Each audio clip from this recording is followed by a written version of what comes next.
Hi, guys. We're going to finish listening to the rest of chapter 2 and chapter 3. We're going to be introduced to Curly's wife. We're going to have an encounter with her. Remember, she was referred to as a tart. I want you guys to Google that term, look it up on vocabulary.com. It's definitely a slang term and it's not a nice term. We're also going to focus on the fact of why Curly's wife doesn't actually have a name. And why is that significant? So, without further ado, we're going to listen to the rest of this. I'll stop occasionally, and you will answer the questions after watching this to let me know that you are paying attention. We gotta stay, George said shortly. Shut up now. The guys will be coming in. From the washroom nearby came the sound of running water and rattling basins. George studied the cards. Maybe we ought to wash up, he said. But we ain't done nothing to get dirty. A tall man stood in the doorway. He held a crushed Stetson hat under his arm while he combed his long, black, damp hair straight back. Like the others, he wore blue jeans and a short denim jacket. When he had finished combing his hair, he moved into the room, and he moved with a majesty only achieved by royalty and master craftsmen. He was a jerkline skinner, the prince of the ranch, capable of driving 10, 16, even 20 mules with a single line to the leaders. He was capable of killing a fly on the wheeler's butt with a bullwhip without touching the mule. There was a gravity in his manner, and a quiet so profound that all talk stopped when he spoke. His authority was so great that his word was taken on any subject, be it politics or love. This was Slim, the jerkline skinner. His hatchet face was ageless. He might have been 35 or 50. His ear heard more than was said to him, and his slow speech had overtones not of thought, but of understanding beyond thought. His hands, large and lean, were as delicate in their action as those of a temple dancer. He smoothed out his crushed hat, creased it in the middle, and put it on. He looked kindly at the two in the bunkhouse. Brighter than a bitch outside, he said gently. Can't hardly see nothing in here. You the new guys? Just come, said George. Okay, so we are going to be talking about Slim. You see he's called right here the Prince of the Ranch. There's definitely a space for some physical characteristics about Slim. So please, please, please start filling out the character sheet. Gonna buck barley?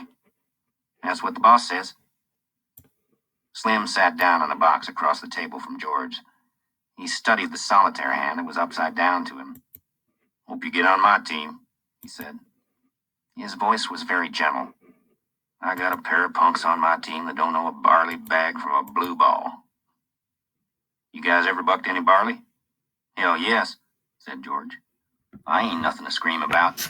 That big bastard there can put up more grain alone than most pears can.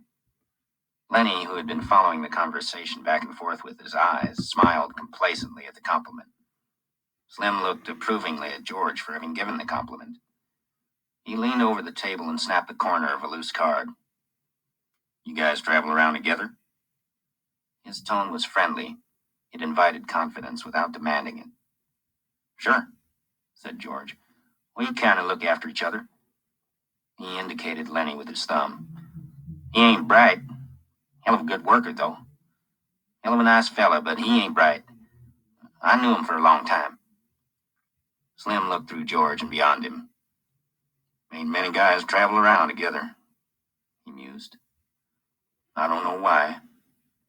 Maybe everybody in the whole damn world is scared of each other. It's a lot nicer to go around with a guy you know, said George. A powerful, big-stomached man came into the bunkhouse. His head still dripped water from scrubbing and dousing. Hi, Slim, he said. Then he stopped and stared at George and Lenny. These guys just come, said Slim by way of introduction. Glad to meet you, the big man said. My name's Carlson. I'm George Milton. This here's Lenny Small. Glad to meet you, Carlson said again. He ain't very small, He chuckled. All right, so we meet Carlson. So again, there's room for him in the character sheet. And when they introduce with their first and last names, Carlson takes a look at Lenny and he's like, he's not very small because, Lenny's name is Small. Okay, here we go. Pulled softly at his joke. Ain't small at all, he repeated. Meant to ask you, Slim. How's your bitch? I seen she wasn't under your wagon this morning. She slang her pups last night, said Slim. 9 of 'em.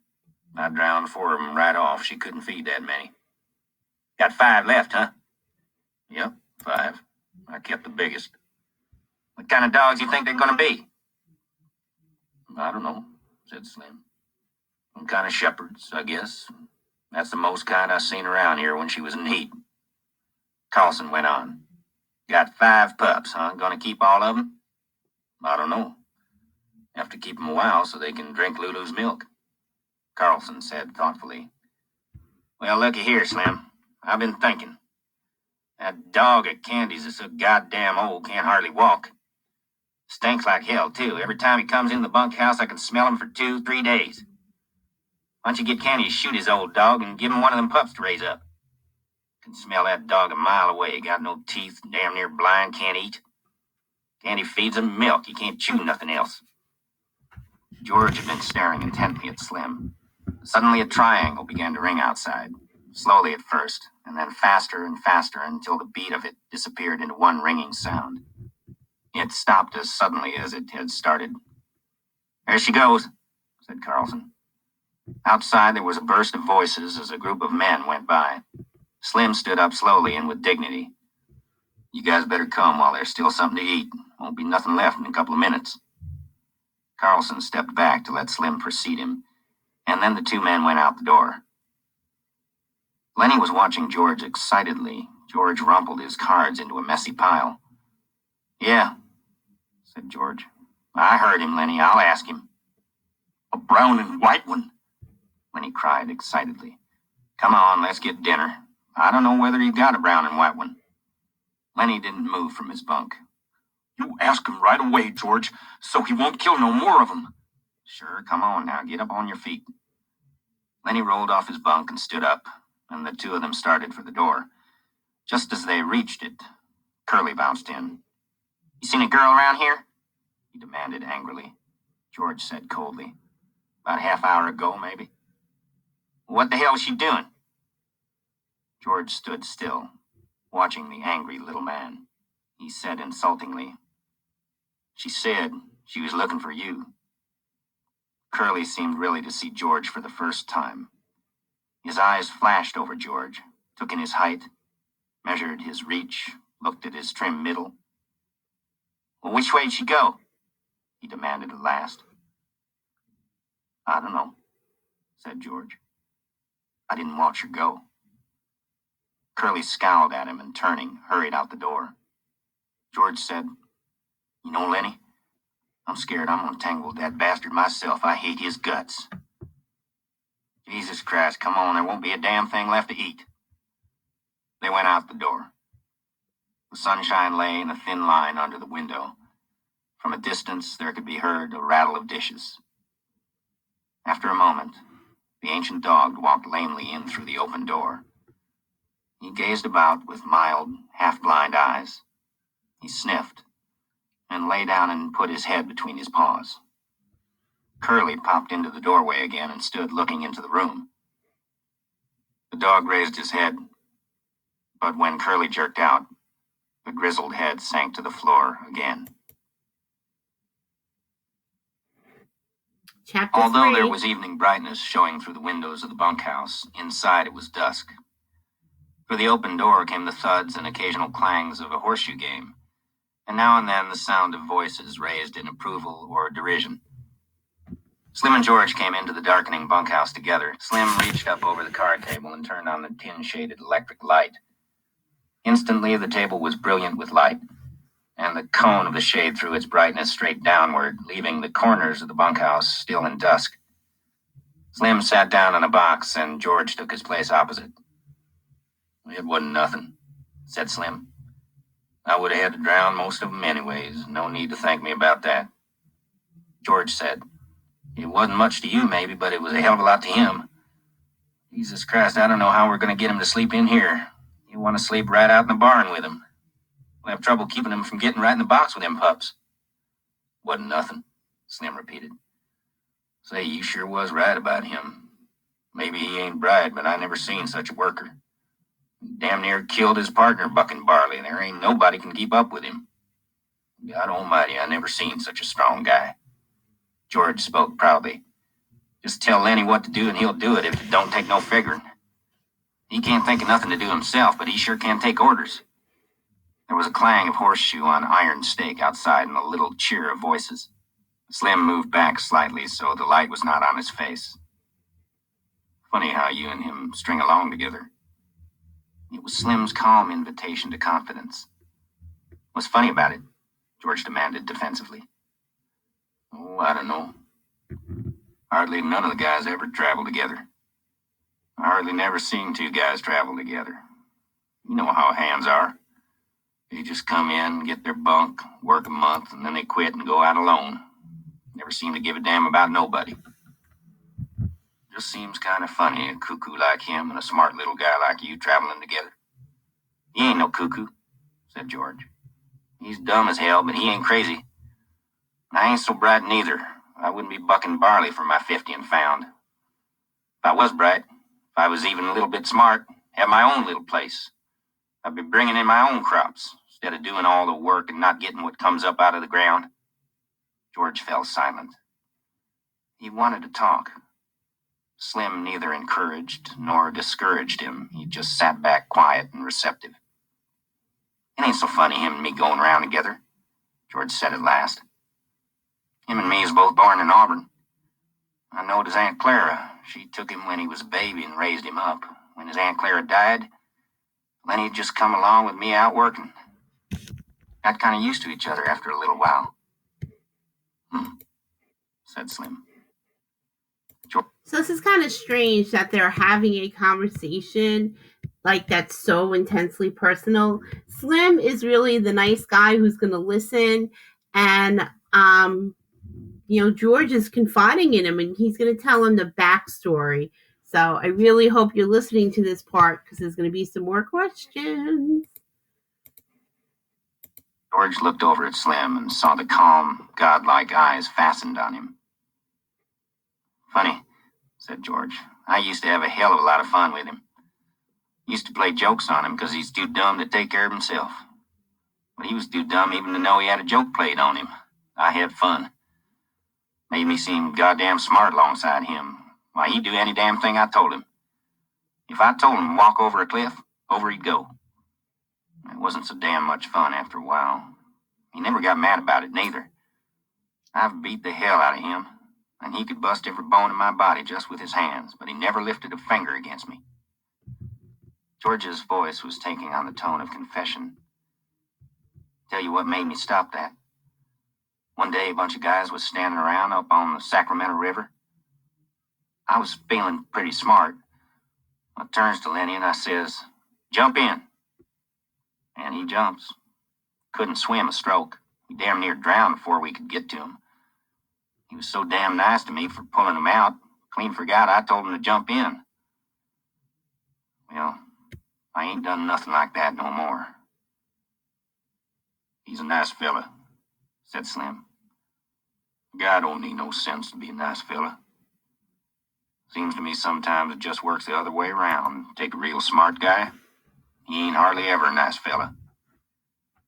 George stacked the scattered cards and began to lay out his solitaire hand. The shoes thudded on the ground outside. At the windows, the light of the evening still made the window squares bright. I ain't got no people, George said. I seen the guys that go around on the ranches alone. That ain't no good. They don't have no fun. After a long time, they get mean. They get wanting to fight all the time.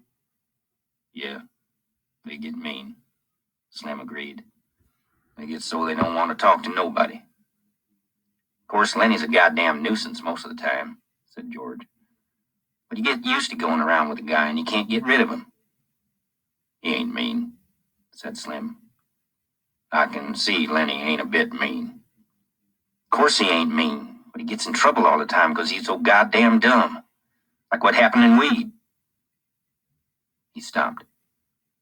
Stopped in the middle of turning over a card. He looked alarmed and peered over at Slim. You wouldn't tell nobody. What'd you do in Weed? Slim asked calmly. You wouldn't tell? No, of course you wouldn't. What'd you do in Weed? Slim asked again. Well, he's seen this girl in a red dress. Dumb bastard like he is, he wants to touch everything he likes, just wants to feel it. So he reaches out to feel this red dress, and the girl lets out a squawk. And that gets Lenny all mixed up. And he holds on, because that's the only thing he can think to do. Well, this girl squawks and squawks.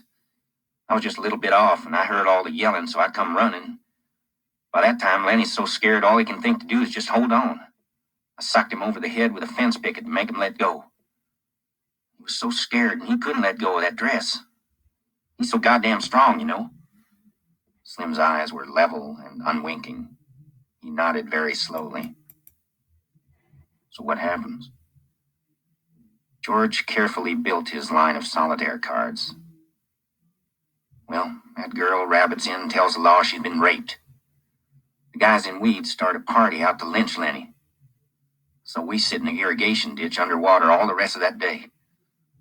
Got only our heads sticking out from the side of the ditch. That night we scrammed out of there.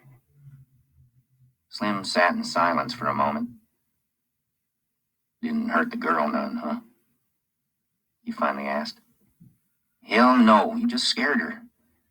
I'd be scared too if he grabbed me, but he never hurt her.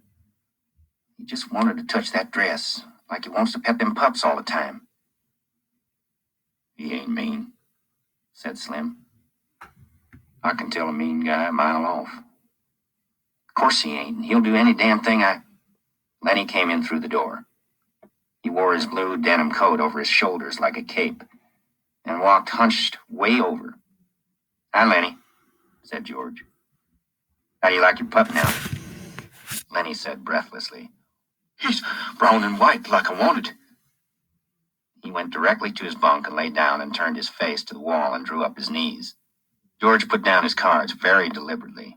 Lenny, he said sharply. Lenny twisted his neck and looked over his shoulder. Huh? What you want, George? I told you you couldn't bring that pup in here.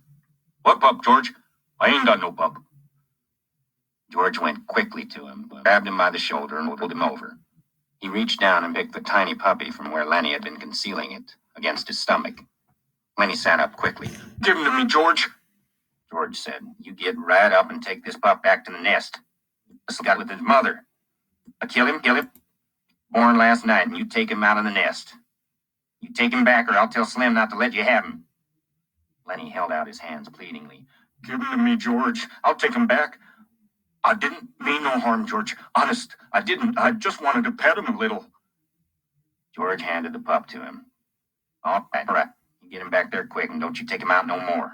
You kill him, first thing you know. Lenny fairly scuttled out of the room. Slim had not moved. His calm eyes followed Lenny out the door. Jesus, he said. He's just like a kid, ain't he? Sure, he's just like a kid. There ain't no more harm in him than a kid neither, except he's so strong. I'll bet he won't come in here to sleep tonight. He'd sleep right alongside that box in the barn. Well, let him. He ain't doing no harm out there. It was almost dark outside now. Old Candy, the swamper, came in and went to his bunk, and behind him struggled his old dog. Hello, Slim. Hello, George. Didn't neither of you play horseshoes? I don't like to play every night, said Slim. Candy went on. Either you... Okay, we're going to stop here. So I gave you the end of 2. Should let you finish up questions 2 if you had any questions on there. And part of chapter 3, I'm going to ask you some really meaningful questions about the characteristics of Lenny. What's your opinion of him? Is he dangerous? Slim said, hey, he's just like a kid. What do you think? I'm going to post some stuff. Please try to do your best. follow directions for opening up the documents, and you can start and stop and listen to this to help you answer the questions. Have a good night.